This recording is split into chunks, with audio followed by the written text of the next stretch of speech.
Okay, this is going to be a quick tutorial on how to use stances and all the basics and some advanced stuff of Arma 3. Um, but seeing as I'm going to be using the basic keybinds, I can't really do a tutorial for that. I personally think they're the best ones for the game. I haven't had to change any, I don't think. Maybe one or two somewhere.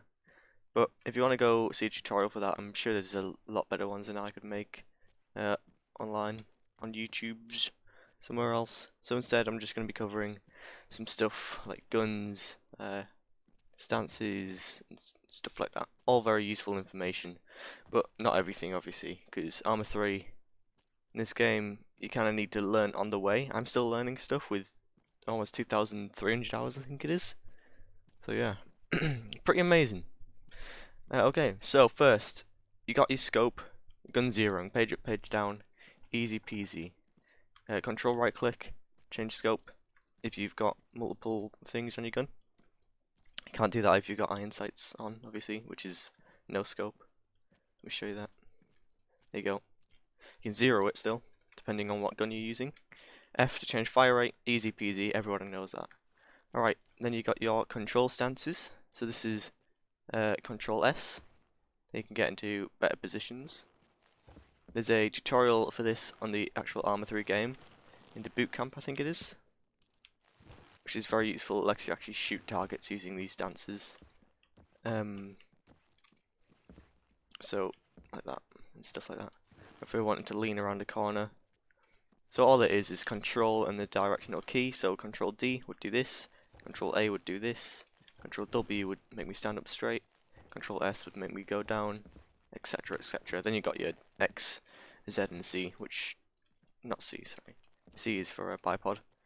But your X and Z for kneeling and proning. Easy stuff. You got your double tap C. So then you can always be aiming your gun while you're moving. Unless you're running.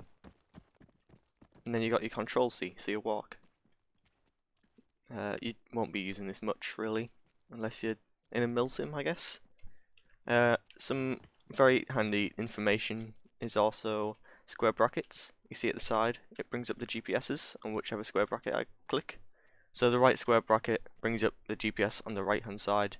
You do have to have a GPS or a drone interface thing, drone terminal to do this. But it's very useful, especially when driving. Highly recommend using it a lot. I've actually got mine bigger than yours.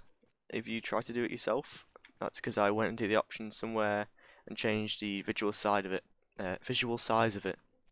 But for some reason that always offsets the one on the other side, because you can only change it on the right hand side and then it mirrors some way.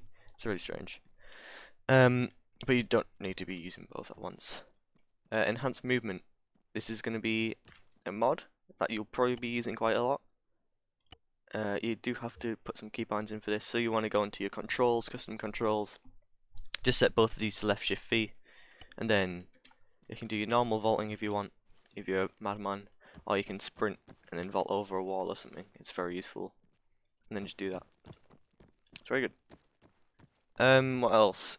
We got Task Force Radio, I think, as our last thing, which I'm not on TeamSpeak, so you won't hear the and stuff like that. But it's just Control P to change your short range radio, change it to whatever frequency you want, set frequency. All these radios have different buttons, different positions, so you got your channel stuff here, and blah blah blah blah. Numpad keys change channels very quickly, and control numpad keys change channels for long range quickly. If you want to change your long range frequency very quickly, Control Alt P. I don't have long range on me, so I can't do it. And then you just do the same thing there. And then caps lock is to transmit on short range. Control caps lock is to transmit on long range. And I think that is it. Covered everything, basically. It's everything you need to know about Arma.